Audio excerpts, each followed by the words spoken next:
Monday evening ஒரு 3:45 போல் இருக்கும். என் பொண்ணு ஸ்கூலுக்கு பிக்கப் பண்ண போயிட்டுருக்கேன். என் பையன் தனியாக வந்துடுவான். அவனுக்கு 4 மணிக்கு தான் விடுவாங்க. ஸோ அவளை ஸ்கூலுக்கு பிக்கப் பண்ணிவிட்டு வர வழியில் பார்த்திங்கன்னா கேக்கும் ஐஸ்கிரீமும் வாங்கிட்டு வந்தேன். என்னன்னு தெரியல, ஒரு வாரமாகவே அவளுக்கு கிரேவிங்ஸ் இருக்கும் போல், ஏதாவது ஒன்று சாப்பிடணும் போல் இருக்குன்னு சொல்லிக்கிட்டே இருந்தா.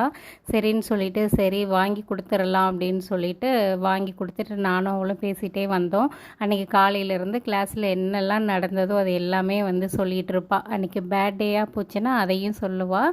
சரின்னு சொல்லிவிட்டு அதையும் கேட்டுகிட்டே வர வழியில் பார்த்திங்கன்னா அப்படியே சாப்பிட்டுட்டே வந்துட்டோம். அடுத்ததாக வீட்டுக்கு பார்த்திங்கன்னா என் பையனுக்கு சிக்கன் ரோல் வாங்கியிருந்தேன் இல்லையா, அதை பிளேட்டிங் பண்ணி இந்த சாஸையும் போட்டு கொடுத்தாச்சு. அவனுக்கு ஒரு கோன் ஐஸ் வாங்கியிருந்தோம். அவன் ஃபஸ்ட்டு இதை தான் சாப்பிட்டான், ஐஸ்கிரீம் அப்புறம் சாப்பிட்றமான்னு சொல்லிட்டு.